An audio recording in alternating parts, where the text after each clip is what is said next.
You're watching Daybreak, and many thanks for staying with us. The hashtag on X is Citizen Daybreak. The SMS code is 22422 at Citizen TV Kenya and at Ayub Abdikadir. Learned friends here are joined by Patrick Lavins, who is an advocate of the High Court. Good morning. Good morning, Ayub. How are you? Appreciated. Thank you. Many thanks for your presence. Thanks for having me. Also in the company of the others for reintroduction, Jared Mugendi is an advocate of the High Court. Muthoni Gashora is an advocate as well as Nairobi representative candidate. Halima Ali, also a candidate for Nairobi Rep, an advocate of the High Court. Ann Otieno, an advocate of the High Court. And Chatia Eboyele, an advocate of the High Court. Before I come to you, Patrick, Chatia, yes. We talked about the environment of practice, and you had a point, your hand was up before the break, so you can proceed before I come to Patrick. Maybe you can allow me to just chime in on the issue of the youth bulge in their practice. Yes, please. Because in the last few years, we've had about 2,000 advocates enter the practice. And interestingly, I'm deep in the election right now, and I meet very many young advocates, including myself. I'm also a very young advocate. And they have an understanding of what they want. But there's one thing I really want to clarify.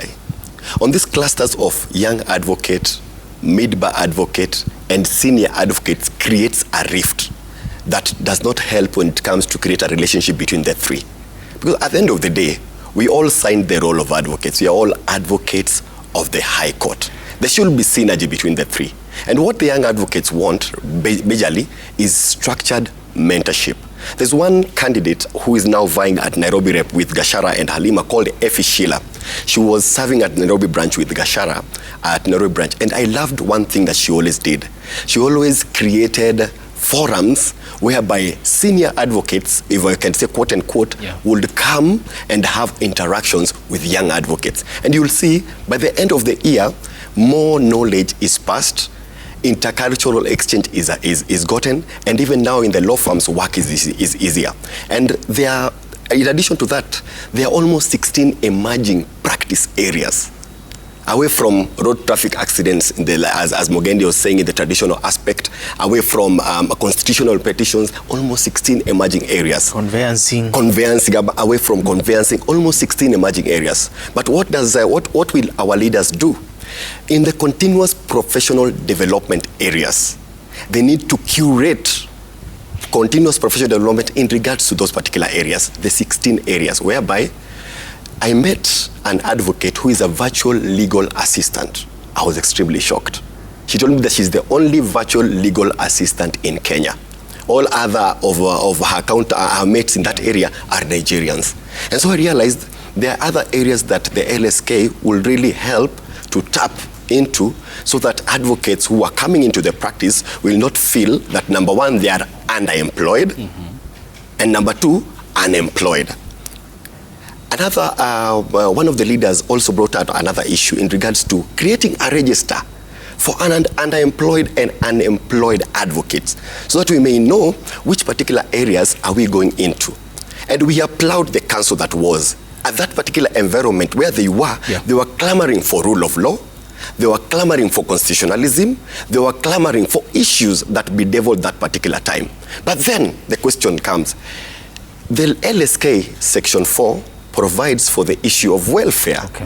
But then we ask ourselves, how can now the LSK and the leadership that is coming also plug in as they continue within the environment? We are going into an electioneering year. We are going to see presidential petitions. We are going to see election petitions of all varied natures. There is an issue of judicial independence as well. So LSK, the council that is coming, I would say, is going into stepping into bigger shoes than even Madam Faith is in right now to speak. Certainly, murky waters. Murky waters. Yeah, and season after season, the cycles keep on changing. Yes. Given what we witnessed in 2024-5, with President Faith Odhiambo, prior her, Eric Deuri, prior him was Senior Counsel Nelson Harvey. And now whoever takes over now will see us off the election. Patrick, to you, we talked about welfare, the environment of practice, the infrastructures Halima had mentioned. How monumental is 19th of this next month? Thank you once again, Ayub, for having me here. The elections of 19th of February, for me, it's a pivotal moment. It's like the Mandela moment in South Africa, because we are entering into one of the most essential elements of our democratic system of governance, and that is the second Tuesday of August every 5th year, which comes next year in terms of the elections. And LSK for me is the last line of defense.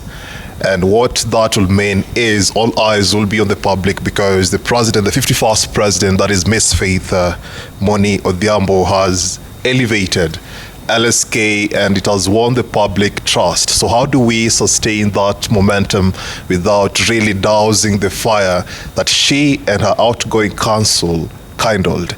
So for me, I think lawyers are well positioned for the 19th of February elections, because what we want is stability. We want progress. We want the public to see themselves through LSK as their mirror. And what that will mean is we have to keep being the defenders of the public. And as my friend here, Chachi, talked about Section 4 of the Law Society of Kenya Act, we have a duty owed to the public. We equally have a duty owed to ourselves to become that premier bar that we were destined to be. Ayub, if you can remember vividly, we've equally had a couple of legislation that have not really been of value to the public, but they're still being passed by Parliament, and LSK has to go to court to challenge the constitutionality of some of those bills. Equally, while the bills are undergoing their legislative process, LSK is always involved to give memorandum. Yeah. And some of these bills are the finance bills that have really been, I think that is one of the most critical pieces of legislation that has elicited a lot of heat. So for me, the elections, Ayub, are quite significant. And if we do get it wrong, then I don't think if we'll ever find any cushion to lay our heads on in shame if we do not do what is right, and instead we do what is easy. Yeah. And Jared, coming to you, Muthoni mentioned the question of the branches before we expound on generally the environment, the political environment.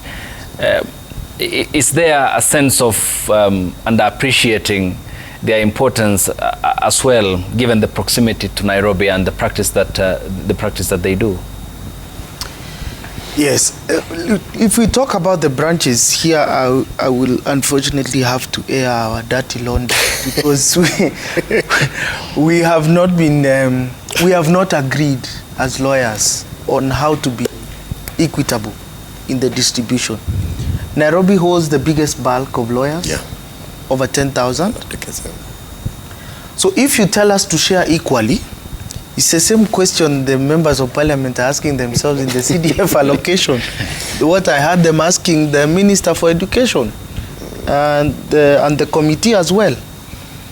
Because if you look at our last AGM, one of the motions was, let us get funding according to the numbers. But the other 7 branches will not allow that, because it will mean it will decimate the funds that are supposed to be devolved to them.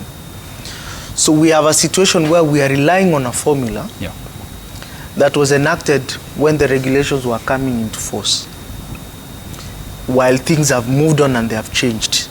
So Muthoni, sitting here as a council member of Nairobi branch, will tell you she has 2 options. She has to learn how to fundraise or learn how to make money, which are not very easy things to do in a short period of time. That is 2 years. Again, you have a situation where the branches are supposed to protect welfare. So you have branches that are categorical. In this particular branch, you will not undercut. If you undercut, we have a self-reporting mechanism that protects our members from such practices. But that is operationalized within the chapters of the branch, not necessarily the larger branch as a whole. Okay. So you have the situations that are competing sometimes become too overwhelming, such that the term sometimes is too short. So you will hear whispers in one corner that we may have to amend the term. Some say let's keep the term short to keep members on toes. Some let's have another term or reduce the term. So I love when people assume terms are only in the public discourse of political powers in national politics. Yeah. In the law society, it's also a conversation. So for the branches, the biggest issue and the next conversation after the advocate remuneration order will be how do we effectively distribute resources to 8 branches with minimum of 4 chapters each, to ensure that they deliver the welfare mandate that they have. Yeah. But on the flip side, the branches also realize that they have capacity and they have a chance to raise own source revenue. We've seen that in Commission of Revenue Allocation, talking to the county governments and asking them, and our friend is very good in policy monitoring. Yeah. I actually rely on him a lot. He's here. We are giving flowers. I don't know if he'll take them.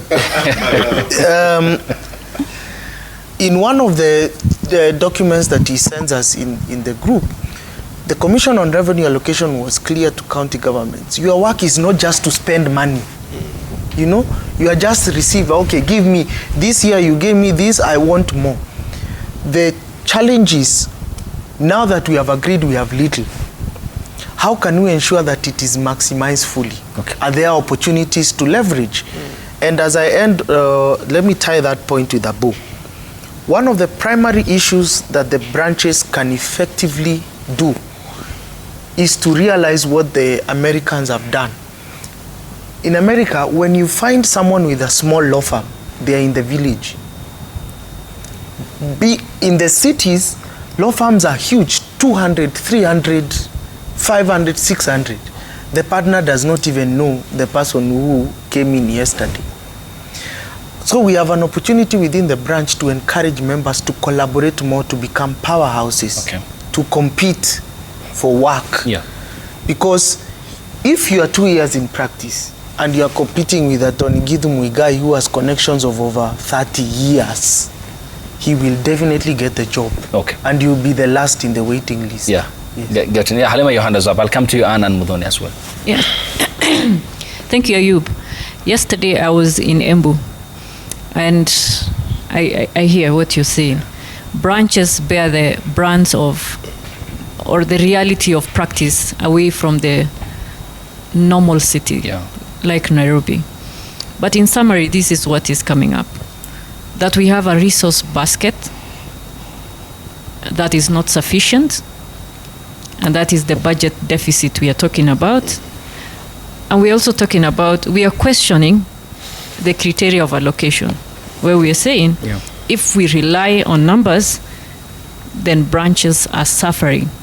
And one of the proposals that was coming yesterday was, should we also incorporate a criteria like on need basis? Because when you actually say, when you assess the need of a branch and you say how much they need, then you also have an additional criteria other than just a number. The other thing that is also coming up is this. It is high time for the Law Society of Kenya to be innovative about resource mobilization. And this is what is required.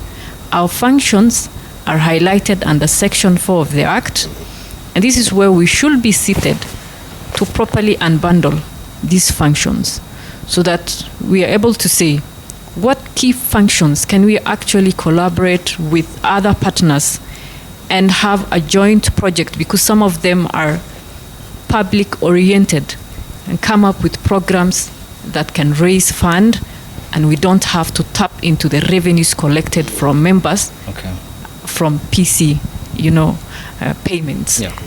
So this is the time we're actually asking advocates. You ask the question of how monumental is the 19th February? Yeah. It's monumental in the sense that the change we are looking for you vote for it. The change we are looking for starts with how we campaign. Okay. And we're inviting the seniors and the mid-bar to listen to the candidates, to question them and demand better, so that the person you're putting there is in position to sit down and do the work. Yeah. Okay. Yeah. Thank you. Yes, and then to you, Muthoni. No, let me start with Muthoni because she's seeking a mandate. Yeah, and the question of innovation and thinking around, because what Jared and Halima and also Chatia pointed was the need to not overburden an already a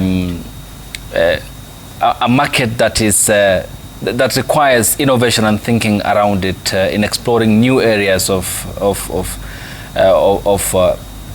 marketability. But ideally, that needs sudden radical transformation, is it? Going into an election year in 2027, the elections this year as well for the Law Society of Kenya. How do you intend, as lawyers and you specifically now, and you'll be responding to this, pressing the foot on the pedal for that much needed radical transformation? Thank you very much, Ayub, for your question. So what I intend, definitely you will work as a council, right? And you will definitely need the other council members to be on board. And the good thing, from what I hear, Halima, if we find ourselves in the same council, then we are both looking at, we have the same objective in terms of empowering the members. And like we said, there are very many emerging areas that are there. And you just see most of the people who are more affected are the young advocates. And from where I sit, I'm just almost above the young advocate because I'm getting into my 6th year. And I keep saying, number one, we need to continue doing a lot of mentorship, like what has been happening. Personally, I am a beneficiary of mentorship, and also just encourage members, like I said, to be able to venture into mediation. Right now we have the court annex mediation. If the young advocates can be able to venture into that, and even you see the trainings are not so expensive, they are so affordable. And the other thing I think I would wish to push for, if I get in there, you see, if the LSK can be able to give a slightly subsidized training for mediation for the young advocates, so that they can be able to pick it up and be able to start off with that, and also just encourage the judiciary, or when they have the pool of advocates who are doing the pro bono. That's the other thing. Allow the young advocates to take up these matters, because you're an advocate of 5 years, you've been doing this and this again.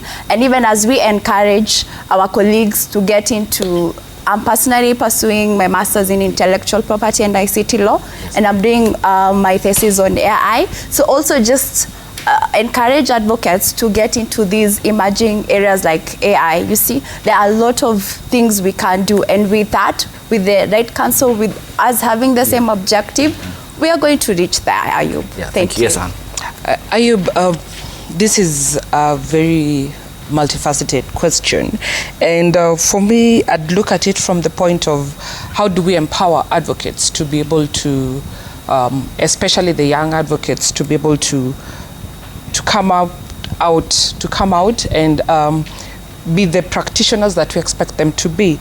So, for instance, when we look at again bridging the gap between the senior bar and the young bar and mid-bar as well, I'm envisioning, or I'm imagining a situation where with a repository of young advocates and their interest areas, we get then from funds that have been mobilized, as my colleagues have said, that we cannot depend on what the members are paying for their practicing certificates. So if we can get a leader who is able or has shown that they can mobilize funds from somewhere else, and they come and they train advocates and give them free CPDs, so for specialized areas. So I'd like to say election petitions, how to handle them, given that we're going into an election area, an election year.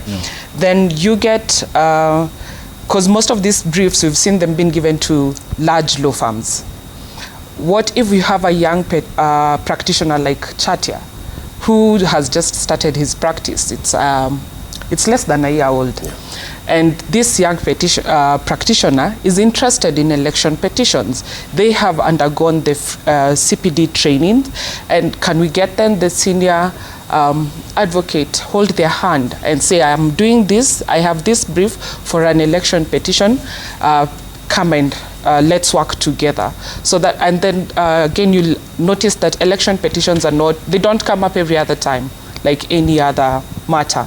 They're time bound and they come after elections, which is after 5 years. So that is something, if someone is interested in that area, it will take them quite a long time to be very good at it. And I think if senior advocates can hold the hands of younger practitioners, then that will go a long way. Mentorship they will share the money. They won't share the money. I'll come to you, Halima. Yeah. Yes, maybe just to give this particular conversation some breath, we have to understand how the organization of the council looks like. We have the annual general meeting, we have the council, we have a secretariat, we have committees, and down there we have the branches.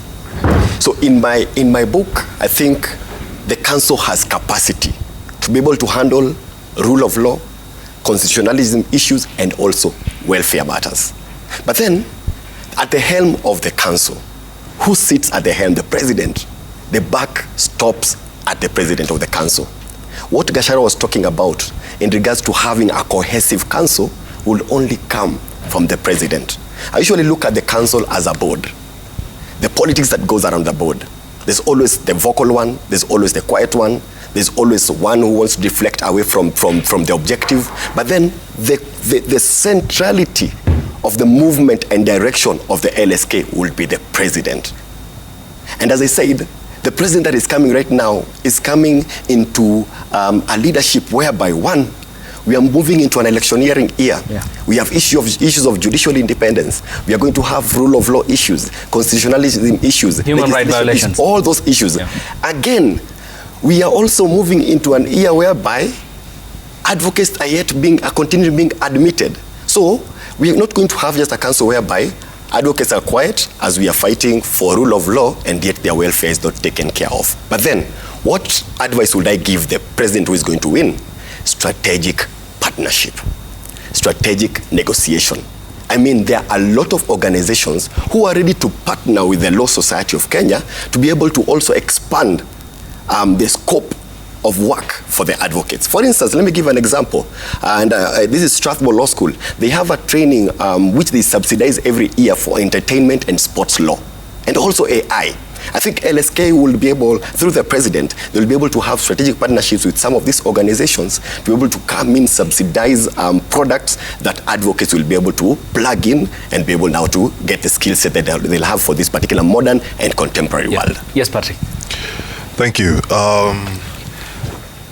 LSK is a significant asset, not just for its own members, but equally to the running of the economic blueprint of this country. I think when you go to the commercial and tax division courts, you would understand the essence and the magnitude of what is actually happening there that could either cripple the economy or make it run. So what we do not really want is fragmentation of ideas, and fragmentation of ideas will be birthed on a foundation of young, mid, and senior bar, that everyone has their own unique way of doing things. I borrow from what Obama once said when he was first campaigning for office. He said there's no liberal America, there's no Democratic America, there's no Republican America, there's the United States of America. How about if we began seeing things not just as a young, mid, and senior bar within the LSK, but we look at things from a holistic point of view, that this is a society for all.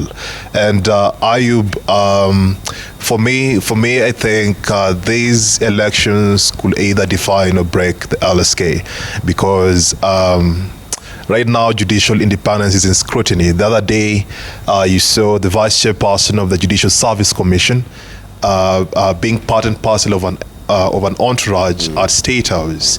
So that brings a lot to mind, because you have the High Court judge's interview coming up, and how best do you scrutinize independence of the judiciary when one of its commissioners is part and parcel of a political alignment of the ruling elite?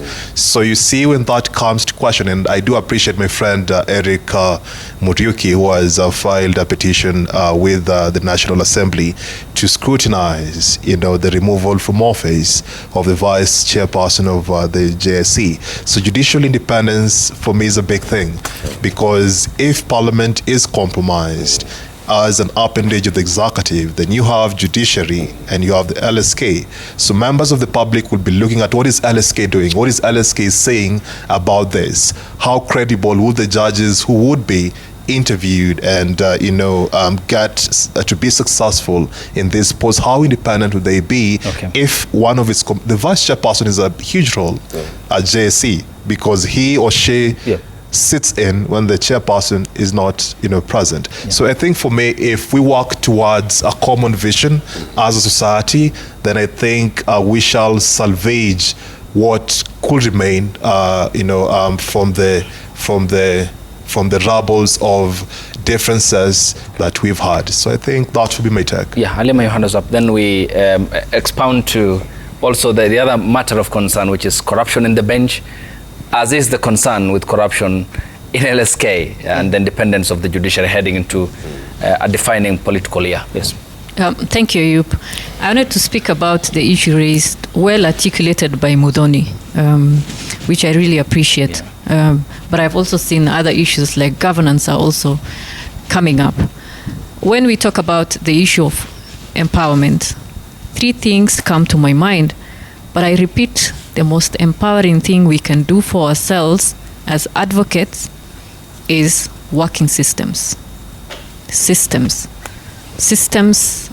are the only defining factor that will not choose whether you're young or senior. Yeah. And of course, our seniors, when it comes to mentorship, are the bedrock, because who am I without my senior? Yeah. You leave law school, and when you come to the market, it's not theory, it's skills. You learn skills from those who already possess the skills. And they have helped us, because all of us have been through pupillage. At this juncture, what we are speaking about is a proper engagement and relationship across the board, young, mid-bar, and senior. But we are also saying LSK that gives platform for proper space of imparting skills. Yeah. One of the things when I'm doing door-to-door or engaging my colleagues that I hear, especially from the young, is CPDs. Yeah, this professional continuous development courses we are doing. This is what we are saying. We have done the substantive law in law school. At this juncture, we don't want theory. We want practicable lessons. Absolutely. And we are asking for institution that is responsive and proactive, aware of the market and the changing economies and the realities of advocates.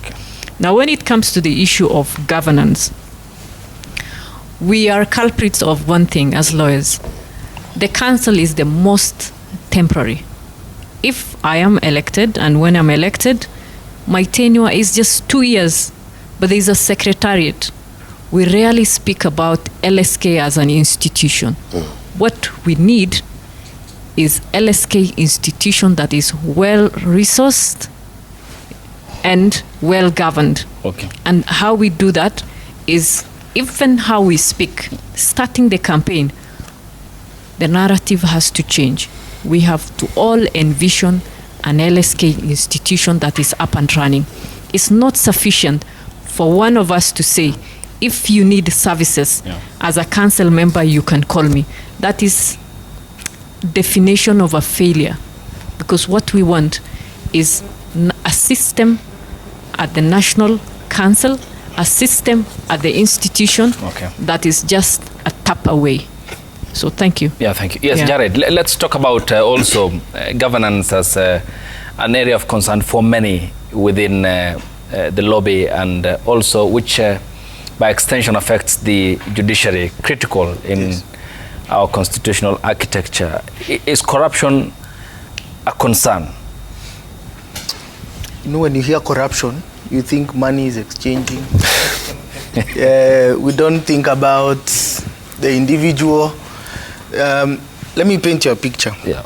We have a general rule, a general consensus that you're innocent till proven guilty. But wait until your story is published in the media. That innocent until proven guilty is your personal view. Because people will believe the first story that reaches their ears and is repeated over and over and over and over again, which makes our work very difficult, because we've been in situations where clearly someone is innocent. But it's like there is a wind, there is a wave that is pushing to the contrary. And I'll put corruption in those three phases. One, it is very difficult to arrest members of the opposition in our national politics if they commit wrongs. They are all advocates, they can tell you. If they have done something wrong, you think public officials are shielded? These ones have perhaps even greater powers. Immunity of sort. There is a sort of immunity that is extra constitutional. Yeah. It's amazing, you know. I also think that is corruption. We have another situation where, and this is unfortunate for us lawyers, where members of the judiciary are also practicing. So, how do you compete? You know, you are there with your well-researched brief, and you know, you present it, but that case was won yesterday in a boardroom or in an office. So you have everybody trying to pull their weight from the side. And like it or not, the issue will not be fixed by more law. We tried the radical surgery, it reached a point. It's like the surgery returned the entire mess that was pulled out. You know, it's a failed operation. Justice Aaron Ngora Commission. You know, you have seen Ahmed talking about it all over on Twitter, I think at the peril of his own law firm, because his law firm was, to be honest, gutted by the remarks that he made towards the Supreme Court. So the issue is not a law issue, because all those judges and lawyers are human beings. It's a breakdown of individual government. If a human being is unable to be honest, to be honorable, you know, honesty is the fear of losing the repute that others have placed on you. Honesty is a fear of offending God. Okay. But we would rather be honorable, where we are afraid of losing the esteem that other men have placed on us. So for a lot of people, as long as you are honorable, you don't have to be honest. Yeah. So it's a breakdown of individual government. Yeah. That our laws have become so powerless, and which is why I started by saying innocent till proven guilty can only be a suggestion until someone tells that story and tells it well and tells it in an honest way. So the breakdown of corruption can only not just be limited to money. Okay. It should be limited to how individuals themselves govern in relation to their fellow men and to how they respond to individual circumstances. Okay, coming to you, Tatia. Yes. Certainly, before the two candidates and Anne, when we talk about these concerns that have been raised by Senior Counsel Harvey and his teacher Ahmed Nasir Abdullahi, of course with no regard for the blanket condemnation somewhat, or the broad brush painting of the judges across all the levels of the system. But there is a problem, is it? And especially this to call out, because somewhat it's the only standing arm of government today that can salvage our democracy. Thank you so much, Ayub. I just want to be honest. I want to operate within candor. Yeah, please do. Today. There is a problem of corruption in the judiciary. I remember one day Senior Counsel Ahmed Nasir made a joke on X and stated that every time he goes to court, he finds a young advocate polished with his notes, arguing a matter, sweating, battling out. But yet, opposing counsel was in a boardroom somewhere, as Counsel Jared has stated, that this particular case has already been won. But we have case laws, you have authorities, you're arguing, you're submitting. But then, this problem has to be solved in one way or another. Because at the end of the day, I usually say that corruption is not an institutional issue. Because to say the truth, they are honest judges of the High Court. They are honest magistrates, extremely honest. And you will be told, even across the board, you will be told, that court, that is an honest judge, that is an honest magistrate. But then, there are rotten fish in the sea. There are rotten fish in the sea. But what comes into this question is the Judicial Service Commission. That is their work. Their work is to be able to root out these rotten fish from the sea so that we can have a clearer judiciary that will be able to also operate in judicial independence. Because there's executive overreach even in the judiciary, whereby, even when you remember when we were dealing with the Finance Act, I remember we were waiting for a judgment the whole day. A judgment had been issued, then the internet went off, then we have a different judgment. Executive overreach. But then, who curbs all these issues? The Judicial Service Commission. And so when we see the deputy chair of the Judicial Service Commission in a caucus, political caucus, it begs the question, who is going to protect the public? And again, who is going to protect the advocate of the High Court? Because with corruption, it also messes up with our bread and butter. With our bread and butter. Yes. But just ideally also, on the face of it, is attendance of a political function, given the seat or the place he holds is questionable, is it? Exactly questionable. And I'll just what Jared had said. Most of our issues, especially for the politicians and the judiciary, are prosecuted on the media.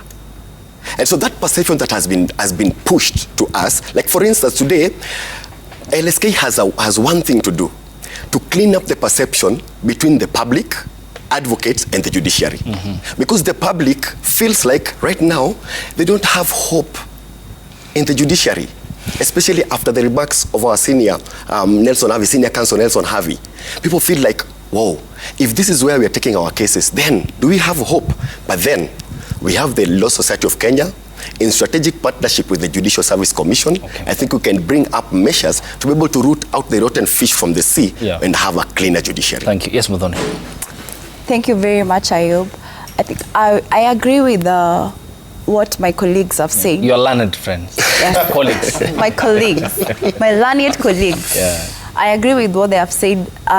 Indeed, there is corruption in the judiciary, but again, it's not everyone. So you find it's just a few individuals who have chosen I believe, for me, I say it's a personality issue. So you've chosen, you want to be corrupt, and this is how you want to lead. Not everyone, because I am a young advocate, I can still call myself that. I appear in these courts, I do a lot of litigation, and I still have trust in the judiciary. I have gotten judgments where I've seen this judge or this magistrate, they've actually considered my case, and I've won on merit. All the other party has won on merit, but we have a few rotten people. And today, I'll just call upon the JSC, just stick to your mandate, because I believe there's something they can still do. If we have these complaints, we are bringing on board. And I remember, I'm not going to mention the name, there is one judicial officer, there was a matter in the JSC, there was evidence, but then the person was let free, and the next time you're seeing their names on the panel of judges and they actually came in. So I believe the JSC should just do their job. And again, I repeat, quote unquote, it is a few individuals, not everyone, not the whole institution. Yeah. Thank you. Yeah. Yes, and a lot has been said about corruption, and there's one thing that judges, especially when you're sitting on a panel of judges, there's one thing they say, I have had the opportunity to go through the draft judgment of my colleague, and I fully agree with it. So in this particular case, I've heard what my learned colleagues have said. I fully agree with them. And what I could just add is, it's a really sad state of affairs. The other day, I had a client who came in and for a totally different matter, and they have several matters in court, and he made a statement that made my heart sad. And the statement was, I am paying my lawyers to do the work, but my opponent is paying the judge.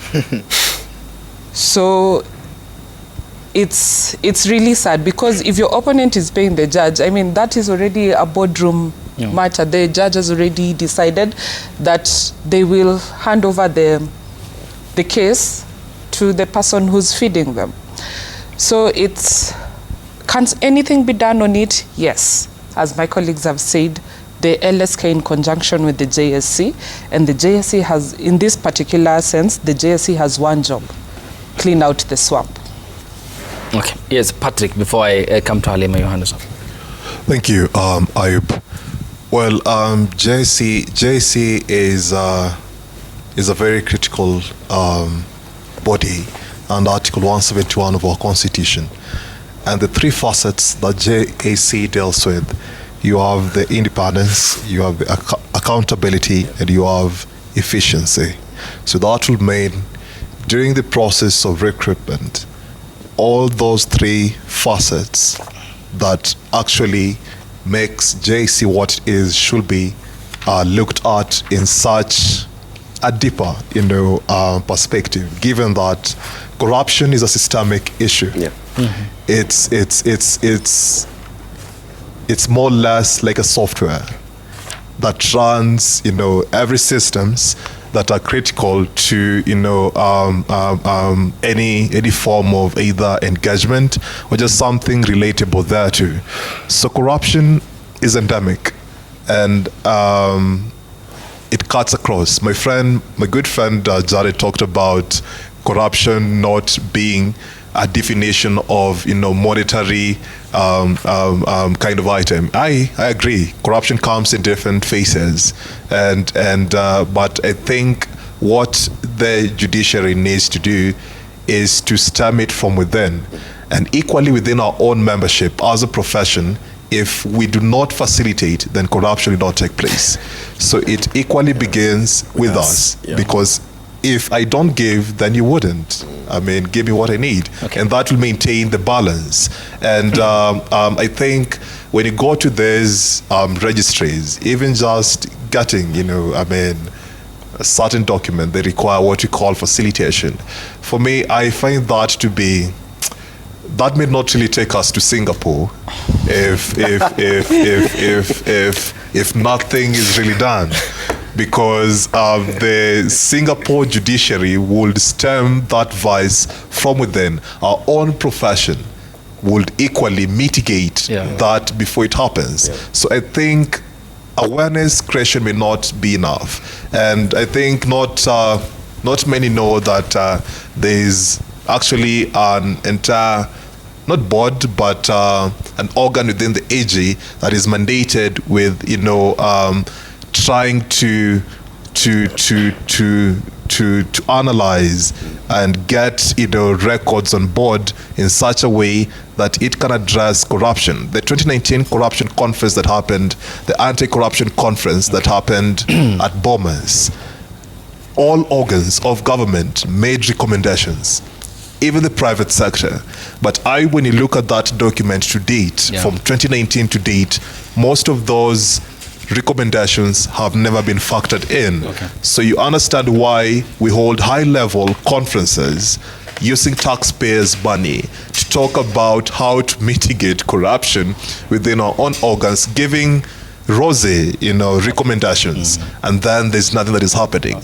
They said Kenya doesn't lack any good policies. What we lack is the goodwill and the political motivation to just change things. Thank you. So corruption goes both ways, And if we have a collective approach towards mitigating corruption, then I do not think we'll ever point one finger to one person where the rest are actually pointing at us. Okay, thank you. So that is the 2019 Anti-Corruption Summit at the Bomas of Kenya. Exactly. Where Chief Justice David Maraga, Emeritus, said we lose a third of our national budget to corruption. Yes. And where David Murathe called, why do we talk about corruption when he's seated here?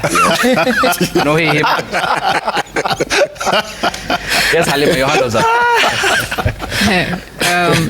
This is an interesting topic because corruption is there, and we can only fight corruption, one, when we acknowledge the presence of it, when we name it without fear, when we shame it, and when we demand better. Because a thief is a thief, whether you are catching a chicken in the village or whether you're in a boardroom frustrating your colleagues or any person who is asking for services. You can sense the fear, and it is normal when we qualify our statements and say that those of us who are good, that those of us who are not part of it, we are not interested. Those of us who are with us, the honest men and women in the system, this is not where we are talking about. We are talking about the rotten system, and that's what we actually emphasize on. And we said, at the bare minimum, what we need is a system that requires effort and integrity, because when that is rewarded, then everybody can eat. It doesn't matter. Because, and if this is taken away, we have to down our tools. Because why did you go to school if you cannot come to the market and sell your skills in an honest manner? Unless we are saying, let's also go to back to school and take courses in corruption on how to actually walk around. I mean, that's the only. We have to be honest. We have to be honest here. At the point we are, we went to school, we have the knowledge and skills, and we have systems that are frustrating us. Should we go back to school and say how to handle corruption, how to walk around, or how to be corrupt?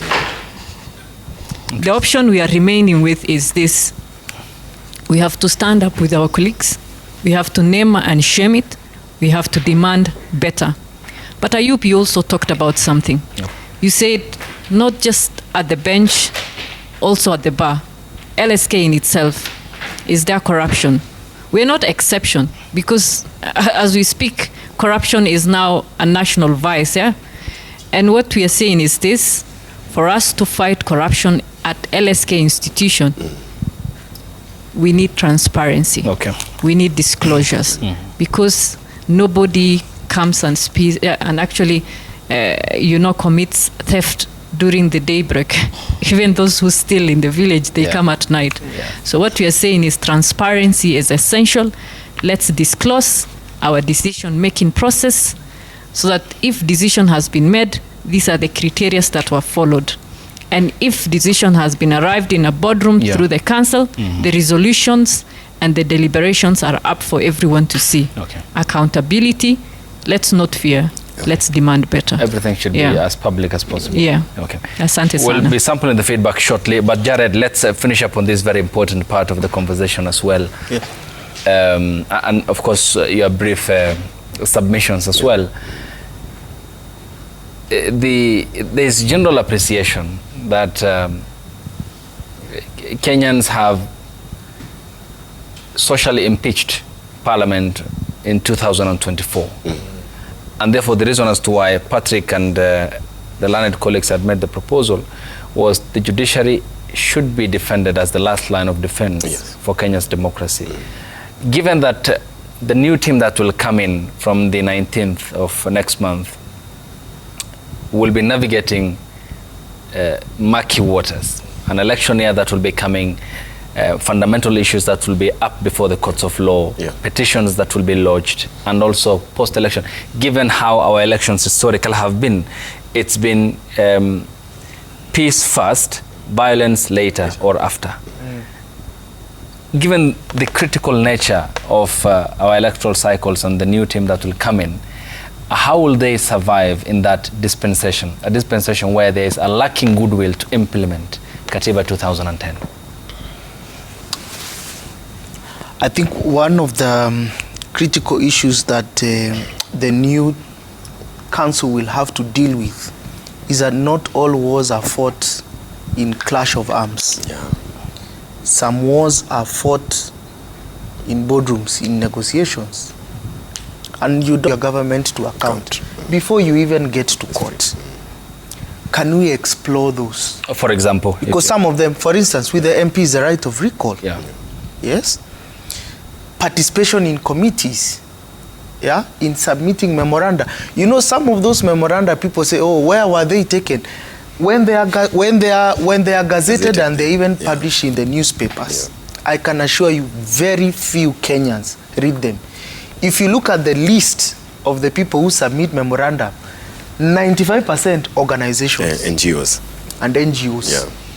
Because to some degree, the citizens have kind of also derelicted their duty to be actively involved in governance. And once you derelict that duty and you say it is the LSK has 100 priorities. Before they get to your individual priority, it might take you a while. So the active participation, teaching citizens, say, active participation in governance, can be a key issue that we can develop on. The second issue would be, it is not just through the elected office that people can lead. My friends here who are vying are leaders in their own spaces, not necessarily through the ballot at the LSK. Okay. There are some things that they are good at. And perhaps that attractiveness of the elective office is what we should start discouraging. And that doesn't happen with laws. Like I said before, it happens when we start to discourage or make things like the public service more attractive. You know? Third, as I finish, is please remember that the Law Society is a professional body. As much as the citizens are relying on us, there are people who have to feed their children. They have to pay school fees. They have to drive that nice Mercedes, so the money must come from somewhere. So in addition to accepting that the society is a bastion and that the judiciary is a bastion, it is a wake-up call for many of us that if we are walking in this journey and you have self-appointed the society as to guide you, please be the Aaron to hold the prophet's hand up. I appreciate it. I'll come to the two candidates for the final words after I sample the feedback. Yes, Anne. We've said correctly that the judiciary and advocates as well are the last line of defense. So what's the first line? That is the question we should be asking ourselves.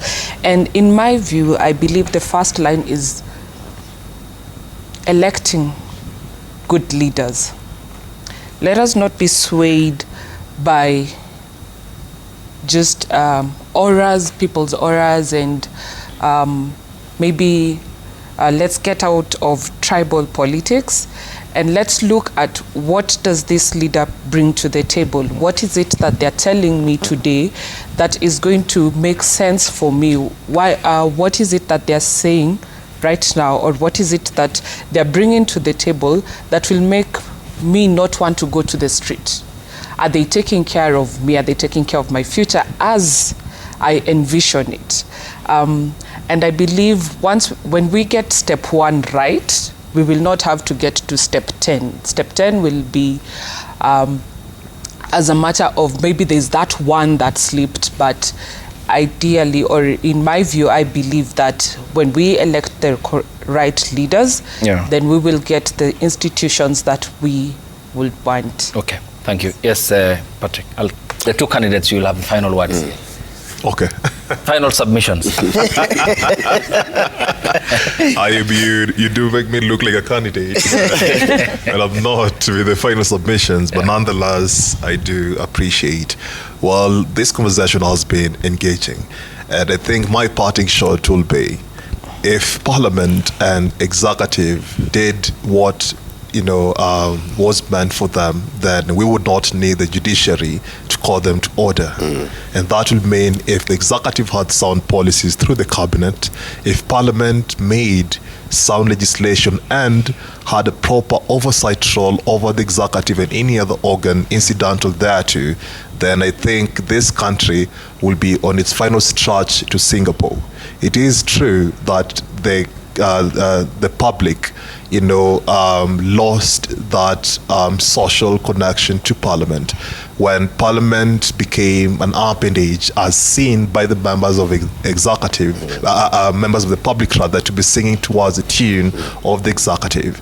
That Parliament has abdicated its role, constitutional role, and I think for LSK has to rise up to the occasion. We have to put things to order. We have to get back on track.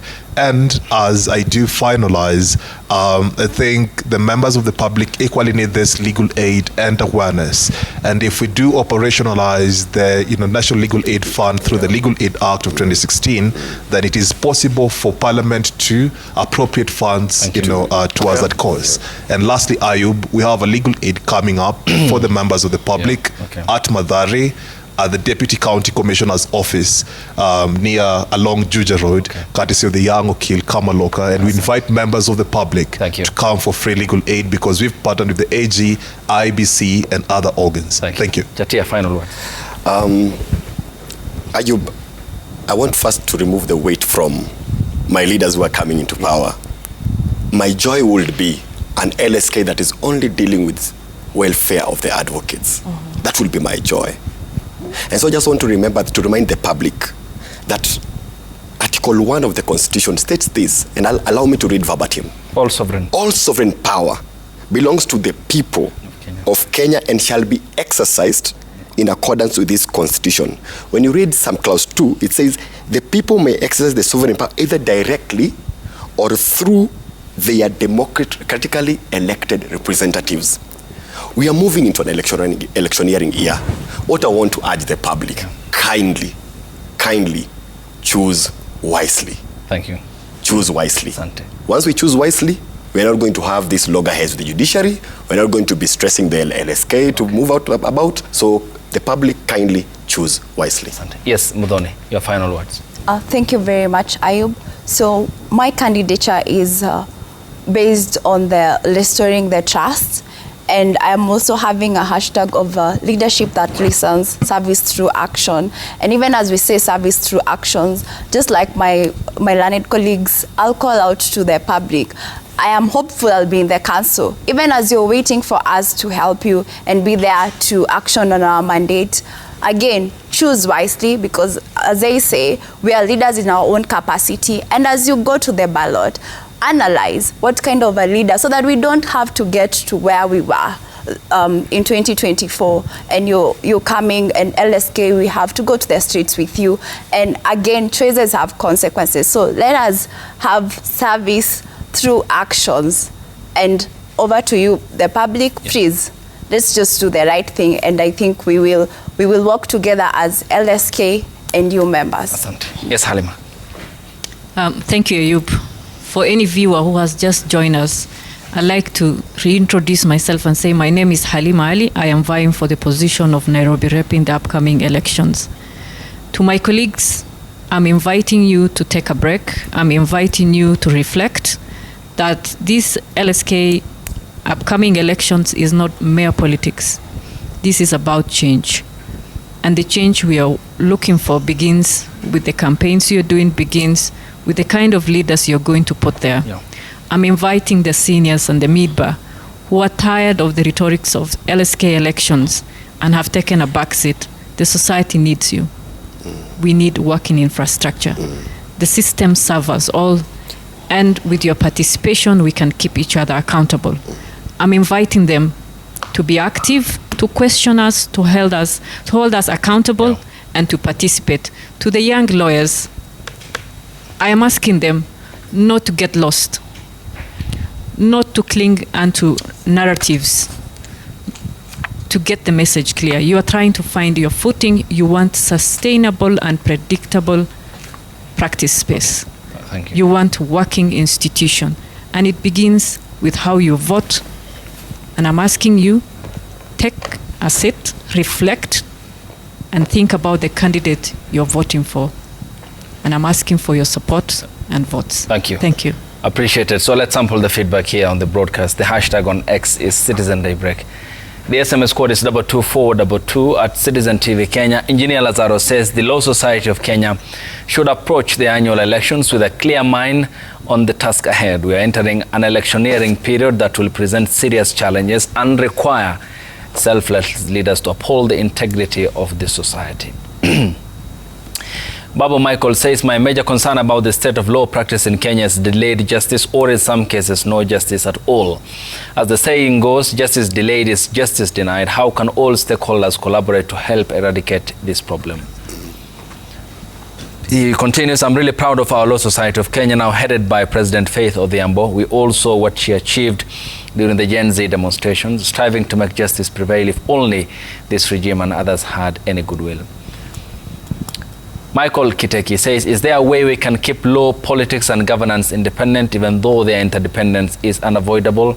How jurisprudence guides society ultimately depends on leadership. Prudence in jurisprudence is key in every society. Many thanks for your time here on the broadcast. Learned friends, asante sana. Thank you. Thank you. Patrick, thank you. Mudhoni, thank you. Anne, thank you. Jared, thank you. Halima, thank you. And to you, Chatia, thank you. Thank you so much. Looking forward to more engagements. Certainly very key institution in our democracy that must be jealously safeguarded. Yes. And thanks to you for waking up with us here on the broadcast. The hashtag on X has been, as ever, Citizen Daybreak. The SMS code is 22422 at Citizen TV Kenya and at Ayub Abdikadir. We'll see you next week here on the broadcast. Till then, good morning.